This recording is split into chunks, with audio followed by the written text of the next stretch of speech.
And that's like, that was always something I had to remind myself. Like my first FEI horse I rode with my hands just way too wide, and my trainer, she would always yell at me, she's like, why are your hands so, like, why are you riding him like that? And I'm like, well, it's because I ride him and like a whole bunch of 4-year-olds that are for sale. Like, it's tricky to change between the two, but the more you get used to it, like, there really is a reason why they want you in this specific position, so that you're really honest with yourself if you're riding your horse forward up to the contact, or if you're kind of managing, like kind of faking thirst contact. And you can manage to fake thirst contact really, really far, trust me. I did with that first FEI horse. I'm like, he's so great in the bridle. And then I was like, oh, we get to 110 and I'm like, I can't do them because he wasn't really, truly through enough in the bridle. So you can get really, really far faking it if you're clever enough. But I'd rather teach you not to do that.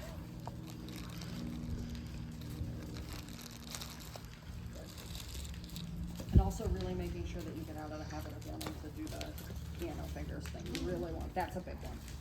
Cool, whenever you're ready, go ahead and we'll go back to the trot and keep working on the same thing.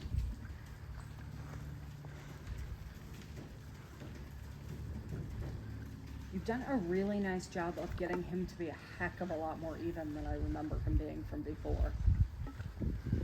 Like that, it's, I mean, which obviously you've had plenty of time to, since I've seen him the last.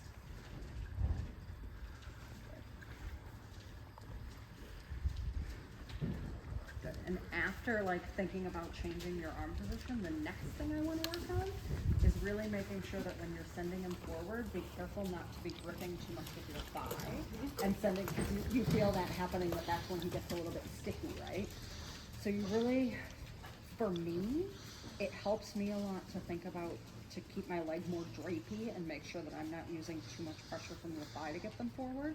It really helps me to think about keeping the weight on my pinky toes versus keeping the weight, like, you know, you always hear keep the weight on the ball of your stirrup, on the ball of your foot. It helps me a lot to think about kind of pushing out towards like the outside of my foot rather than keeping it too much on the inside. I don't know if that'll necessarily work for you or not, but it's certainly something to have in mind, that you make sure you're not closing the leg too much like a jumping leg, right? I'm guessing that's not the first time you've heard that one. Good, fix the hands again, thumbs on top. Good, and if he feels a little bit like wobbly in the contact when you're working on changing your, like adjusting your position and stuff, I really don't care. Like, do I love it? No. Am I concerned about it? No. Like, we're making changes, like he's allowed to react to that as long as he doesn't take advantage of it and act like a nitwit. I don't really care if he makes an adjustment to it for a moment or two, you know? Yeah. No, he doesn't seem very nitwitty at all anymore. And he looks really good in his muscling too. He looks more warm-bloody than thoroughbred now. I would still like to see, like, when you look at the way his neck is muscled, you can still see that he needs more in front of the withers. But that's not really going to come until we build that really good connection that he's pushing, really truly pushing over the top line from behind, right? But like, he's definitely on the right track of building things in the places that he should be. Very, very good. Is he warmed up enough that I can see a little bit of what the canter looks like? Okay, cool. Whenever you're ready, I don't need anything fancy, but just let me see a little bit of what that looks like on both sides. So careful not to. Yeah.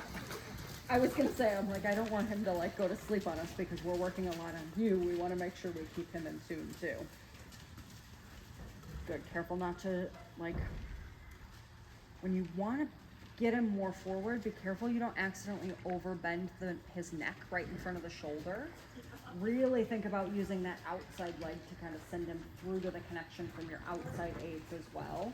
And not from a tight thigh from the outside legs, but really from a feeling like you're just slowly at each stride saying, get up there, you're okay, get up there. There you go.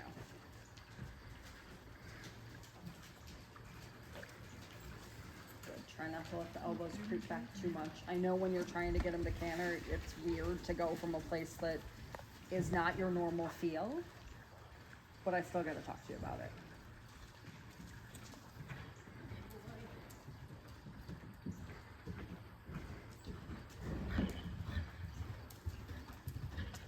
Good. So the canter is very, very much improved since the last time I saw him, but it's still, like, it's too tight in the base of his neck. Like, I feel like he's wanting to, like, well, breathing might help. That's certainly gonna help.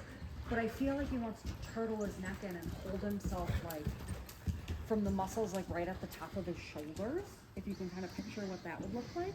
So you want to loosen his neck in a way that, without overbending him, you got to kind of find a way to get him to, like, loosen up and snake his neck a little bit longer without you just having to drop him in a way that makes him want to fall onto his forehand, right?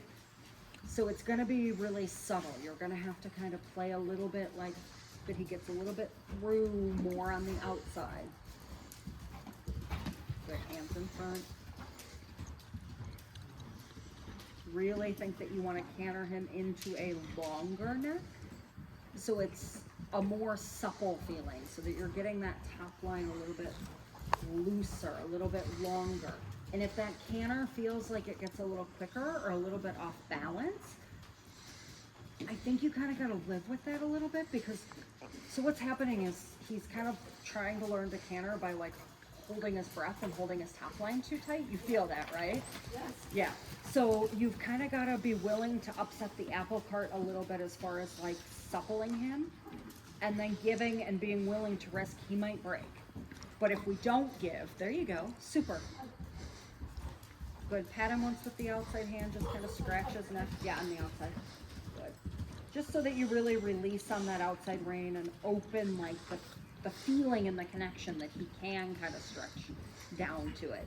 Super. And then careful that when you feel like you're worried about supporting the canter and you need to keep him going, be careful you don't start squeezing to keep him going. You want to make sure the leg is touching him just a little bit every stride, and obviously not, like, kicking him or anything, but let your leg breathe a little bit. Keep weight down into the stirrup. There you go. Okay. The right is hard now? Didn't it used to be the left? So the left was always hard to pick up. But then was better. You got it, the left was always better. Okay. Good. Careful not to overbend his neck too much.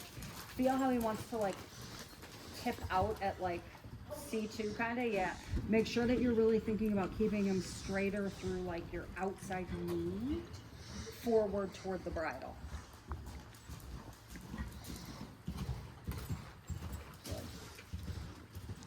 Good. And then pat him on that outside hand again. See if you can encourage a little bit of breathing. There you go. There you go. Super. And if you have to send him forward, careful not to squeeze. I know why you're doing that. I've seen him before. Yeah, that's okay.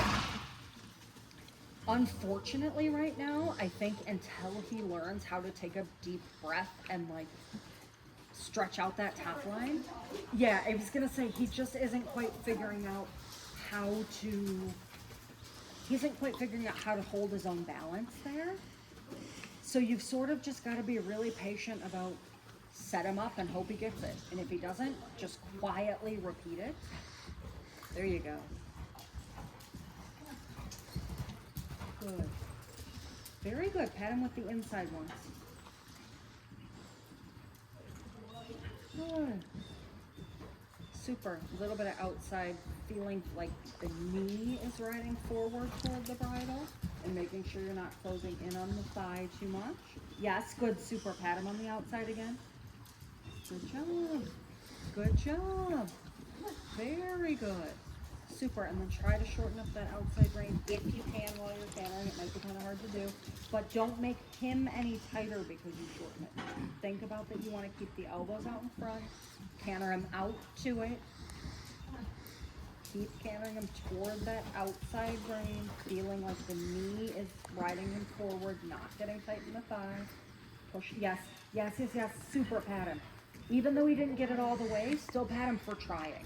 Because he's got this look on his face, like he's like, I don't know what to do. So you sort of have to keep setting him up, and when he gets stuck, reward any try that he gives you. Don't wait to reward him actually getting it, because I don't think he's gonna actually get it until you really until he really feels like there's gonna be a reward for it. Does it? You kind of gotta like meet him in the middle, if that makes sense. And I know that's frustrating when you're working through something like this, so don't let him make you feel rushed while you're working on it. You feel how he kind of, like the energy kind of starts to get up a little bit too much? Try not to feel, I know it's hard not to feel frustrated, but try not to let it feel like it's a big setback. Once he gets through this, you're gonna have one hell of a nice canop. There you go. There you go. Good. Through on the outside, soft on the inside. You can flex him and bend him to the inside if he'll bend through his body, but make sure you don't over bend his neck. It'll feel better for a moment and then he'll fall out of it again. There you go. Good. Try and, yeah, connect him on the outside and then reward it.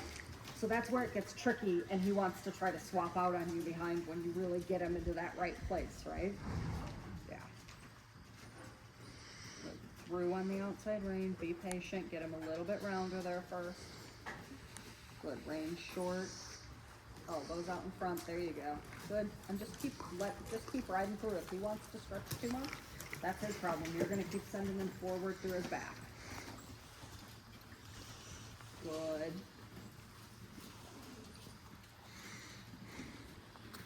That's exactly what we want him to do. He just has to understand he's got to do that with motion. Good. Yes, encourage the neck to get longer from there. Yes. Super. Think about riding forward through your seat, forward toward the bridle.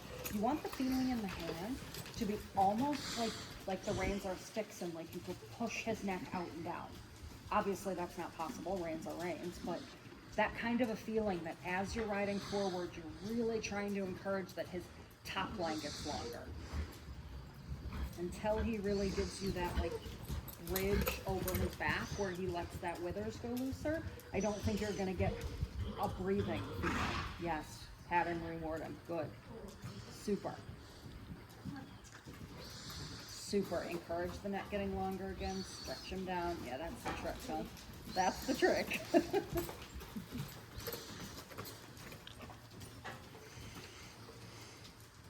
Good. Yep, push through a little bit there. Keep trotting, keep, yes, good, excellent, super, pat him. Good, yep, just push through it, wait him out, that's his problem. There you go. Yes, yes, excellent. Try to get him so that he's thinking about making that neck longer again. And when he goes to do that where he wants to stretch too far as the evasion, try to just add a little bit of swing through your seat in that moment so that we don't want to discourage him from stretching his neck. That's the exact thing we need to show him what to do, right?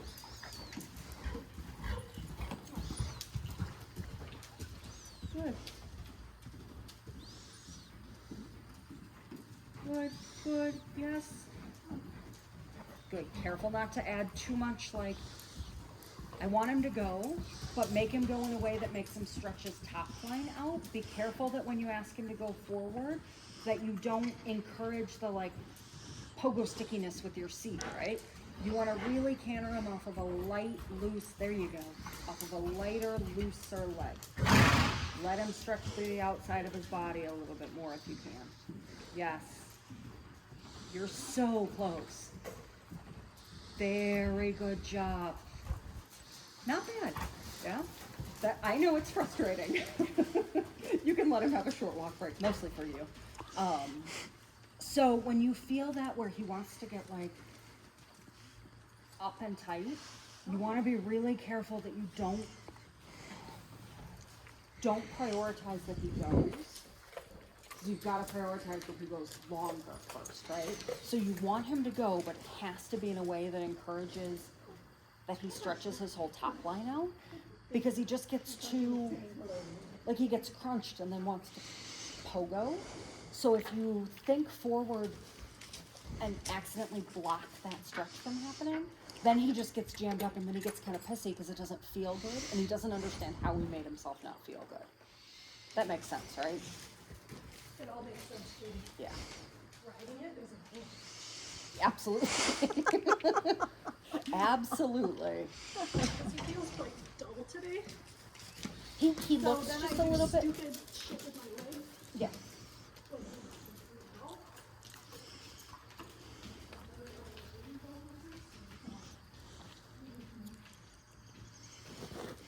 He doesn't necessarily. I was gonna say it does. He doesn't strike me as dull. He strikes me as he's making you work a little bit for it, but not in a. He doesn't strike me as dull. That's not a word that I would associate with him.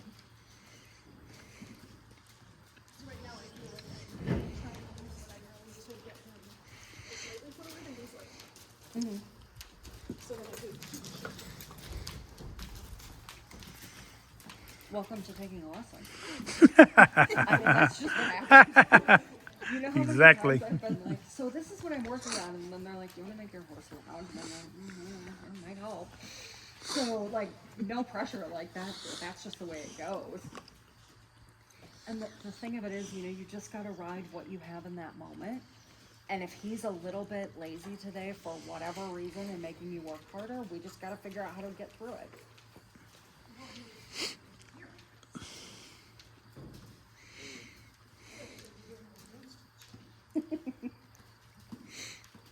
Well, it's hard when it's really hard when you're riding one that's doing what he's doing in the canter, because you're like, just fucking canter. Just keep doing it. It's not that big a deal. Just do it. Because he's so close, but he just doesn't understand that he's gotta like, and let it all like kind of fall out the front. I wouldn't fall out the front sounds wrong, but like, it's gotta just like fall down from his withers so he'll stretch all of the vertebrae out in his back, right? Yeah, and that's hard because you're like, I have to keep him going. But every time I try to make him go, it just is making him tighter. And so you've got to kind of play between the two as craftily as you can to just, come on, this is what you got to do.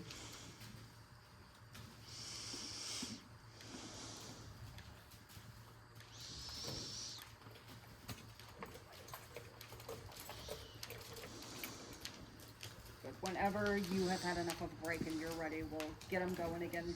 First nice in the trot, and then we'll look at the canter and see. And when he does weird stuff like that, where he's like, he's holding a little bit of a grudge from us just pushing at the canter a bit, I would ignore him. As long as it's just like that little, like, with his head, I would just be like, go forward, you twit, like, you're fine. Don't overthink that when that happens, okay? If it happens like a lot and all the time, we can talk about it and that'll be different, but I was gonna say, I feel like that's just like a little, like, you guys just pushed at me a lot and I'm a little bit holding a grudge about it. I don't mind when I push at something with them if they have an opinion about it, as long as that's what the opinion is, like, hey, I noticed, just so you know, but like, there's not actual like attitude behind it. I don't get too excited about that. Good. Super, try not to flop your elbows. Nice. Nice, you're doing a good job of keeping them more in front of you now again. I like that.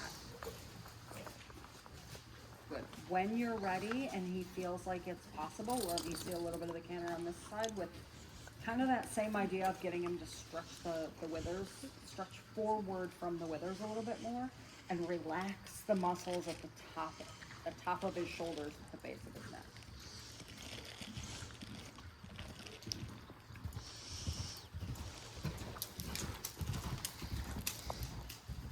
Get a little bit softer through your inside hand if possible. Yeah, just give him a little bit more room there, even if he falls apart, but don't hold him up and together too much. He's got to figure out, even if it feels fast for a couple of days, or even if it feels like he falls apart, you've got to get him so that he stretches that top line and is just rounder through his whole top line. So, yeah. Excellent, that's exactly right. And if you can get him to do that stretching into contact, that would be ideal. But if you can't right now and you have to just give him the room to sort it out because we picked at the hard side, I thought I was picking the easy side because I forgot it was just getting into it. That was weird. Good. Super. Keep him as straight through the outside aids as you can without it shortening him. You want to keep him balanced through the outside, but really make sure that there's still a feeling like he will telescope that neck out forward. Good. Much better. Go ahead and let him trot for a second. Just since we had so much trouble on the other side, I'd rather like do a little bit that's somewhat successful and reward him rather than canter and work on it for too long, you know? Just to make sure, I don't want to mentally, I don't want you to come next time and you're like, yeah, so he was a nutcase after we looked at the canter. Like, we want to make sure we balance like mental health against, come on, sort your own body out kind of a thing. Good. Fix the hands, you're getting wild. So you do a really good job with your hands when you're sitting the trot, but then when you go to post, like for some reason, all of a sudden, you've got the hands like back behind you again. So that must be, Every now and then that, like, okay. Well, so listen. If it were only that easy, right? Good, careful not to bend him too much to the left, especially. So when he wants to overbend to the inside, he seems to be indiscriminate on which side that is. But when he wants to bend, it's always your hand is up and in a little too close to the withers. So I don't mind if your hand is a little wide, but I don't want your elbows to pop and be wide. You want to keep that part a little more organized. And that's going to be a really weird thing for you muscle memory wise, right? There you go. Good. Yeah, super. Good. Try not to let him go quick if you can catch it with your core and your posting to kind of half vault when he goes to stretch and he wants to stretch just a little too far. You feel how he has that like tipping point moment? Yeah. I would take that he gets a little bit quick rather than try to restrict the stretch personally. But also, you know his history. I'm just coming into this not having seen him in well over a year. Nice. Very, very nice. Super. Go ahead and let him have a short walk break for a second again, and then we'll come back to this side. But I want to reward that just went a whole lot better. So, I disagree with Kate that he's ready to do all the things. okay. He has to be so much more through in his top line in the canter before he's got to be more through, and that's got to be your priority, because if you let that go for too much longer, you're gonna end up having so much of a harder time fixing it, because he's already struggled with that for so long because of his other issues, right? So I would personally, before I worry about anything else or completely take the blame, like, yeah, we need to change some things in your riding. Guess what? We have to change some things in all of our riding. I don't think necessarily the problem is so much that you have to be better so you can do the things. I think he has to be a lot more supple so you can do the things. A lot more through. And there is a school of thought that going sideways will make them more supple. I feel like if you go sideways before you have a degree of throughness, they learn to use it too much as an evasion. So I would hesitate to do much. I mean, little like, can he leg yield out in a circle kind of a thing? Like, I have no problem with that. You can teach him that kind of thing. But for me, I would be working so much on just, dude, you have to be able to walk, trot, canter on a 20-meter circle through and stretching and not, he just wants to like, and hold himself too tight, like right at the top of his chest there. Yep. And that's where we want to just work that he can get a little bit looser and have a little bit more of a degree of self-carriage before he learns to go sideways and uses the sideways and as an evasion to avoid really becoming through. Just my personal opinion, like the way that I've always done it, but I would very much make getting that throughness and that suppleness more of the priority.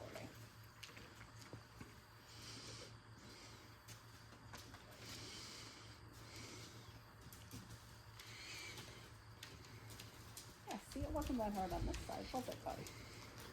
It's like, I don't know, it seems kind of hard. Good, if you want to go ahead and put him back together again, I'd like to do another canter on this side.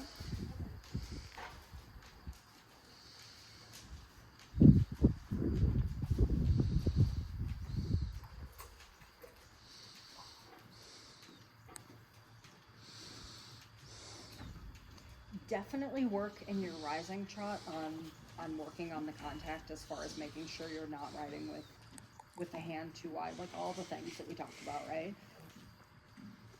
But when you go to the canner, just work on getting him to feel like he's through. I don't care if you have to put your hands on top of your head to get him to come through. Like, getting him to understand that he needs to be looser is going to have to be something that you might feel like you're more successful in that in a little bit of a lighter seat some days.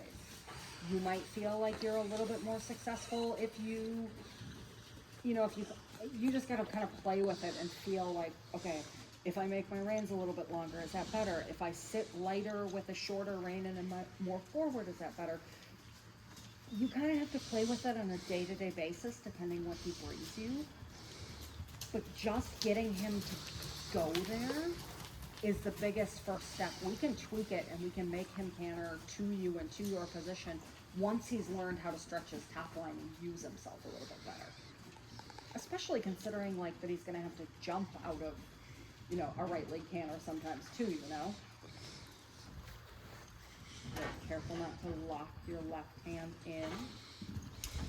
Good. Make sure that that's soft and giving. Good. Yep, encourage him to be a little bit rounder in a deeper way. I don't want him to shorten his neck at all. I actually just want him to lower his neck and telescope it out a little bit more. So you've got to really ride toward that hand that feels like it's trying to push him out. Good. And make sure too, for you when you're cantering, don't let him talk you into breathing shallow. Sometimes when you canter horses like this that are tight, like, you'll feel yourself starting to hold your breath, and he won't breathe if you don't breathe. Like, it just won't happen. So if you catch that that's happening, you've got to like take a minute and reset and think about like, okay, no, I've got to breathe too, because if I'm not breathing, he sure as hell isn't breathing. Good, ride forward toward that, just steady, smooth, quiet. Try to encourage through your hip that he swings in his back. He just gets stuck and locked in this like unsupple place, and he's just got to learn to tuck to the other side of that a little bit, right? Yep. Yeah, nice. When he gets there for a moment, like, you can see there's a really cool horse in there. Excellent. Excellent. Good, not holding on that inside rein. Be elastic inside. Good. Supportive through the outside. Keep your elbow close to your body on the outside so that your side is acting as like kind of a balance point for him. But make sure that that doesn't result in like tight kind of feeling in the hip. The hip has to stay soft. Yes. Yes. Let him settle through that outside rein. Just a little bit deeper if possible. Good. Let him stretch out just a little bit more. Softens. Yes, yes, yes, yes. Excellent. Excellent. See if you can get him to go there again, and if he goes there, then go ahead and let him stop before he comes up. Yep, a little bit deeper. And if he feels like he gets fast when he goes down there, just ignore it right now. I know it's not fun, but just getting him to get in the right position is more important than worrying if we can control the speed while he's there. You know what I mean? Yep. And I know, like, in the beginning, they have to learn, like, just a little bit of speed control in some way. But he knows that now, right? Like, he basically gets that he can't just careen out of control. Good. Steady through the outside. So there, when he wanted to come up, do you feel how much you lost control of your outside elbow? Okay, well, you did. It made, when he started to go, you were trying to be soft to him, but because you lifted that outside elbow up so high, it gave him a window to kind of pop up and go through. Yes, yes, yes, yes, yes. Super. Encourage that down from there. Yes. Yes. Yes, yes, yes, yes, yes. Super, pat him. Really good. You want to canter him with the same feeling like as if you were going to do a trot stretch circle, where he doesn't change anything in the speed, but he just telescopes that neck out and down. Obviously, he's going to change something at the speed at this level, but that's like your vision that you want to picture, right? Yes. And yes, super. Soft on the inside. Good. You can have it. You don't have to necessarily. Yeah. Excellent job. That was really good. And I have it. I think that things are good. So we didn't let me have it till it's too much. Yeah. Well, so it's a tricky line because if you don't have it at all, you do stupid things to compensate. Like not you personally, but like everyone. We all do stupid. Like so, I always give you permission. You can use both reins, but make sure you're not holding it. That's the trick. Is you got to make sure you're not holding it. Very good. Yeah, super. And honestly, just working on getting him to understand to stretch in the trot into a steady contact without speeding up is going to be really helpful too. Because you feel how he kind of like, he wants to like wiggle his way down there instead of just like, he should ooze his way down. He shouldn't like ping pong between all your aids on his way down. And the more you can work on just fixing that like steady and straight and forward and getting that stretch through his top line, I think that's going to help you more than anything from what I'm seeing today.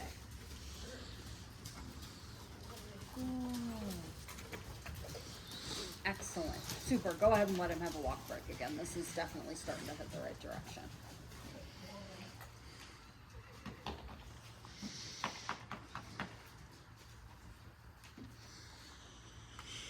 Do you have any questions about any of that, or?